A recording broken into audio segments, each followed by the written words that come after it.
Orlando used to measure his life strictly by these incredibly superficial standards. Progress was defined by his bank account, his job title, and his car. He assumed his recovery would simply be a slightly healthier version of his ambition. He expected to get a trophy or a certificate for not drinking on a Tuesday. Instead, he opened the book and read that true progress was only 2 words. Those 2 magnificent standards were simply humility and responsibility.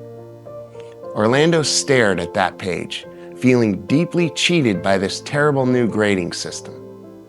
Humility meant he actually had to acknowledge other people's views and accomplishments.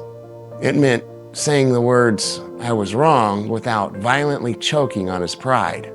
And responsibility meant actually showing up and doing what he said he would do. And it meant practicing the principles in all of his affairs, not just when it was convenient. Before AA, his only responsibility was making sure he had enough alcohol for the week. Now, his spiritual development was being measured by how he treated his fellow human beings. He slowly learned that these 2 words were not meant to be restrictive punishments. They were the actual foundation of a profoundly rich and completely valid philosophy of life. By simply being humble and responsible, Orlando finally stopped fighting the entire world. He began to care for the people around him as if they were his brothers.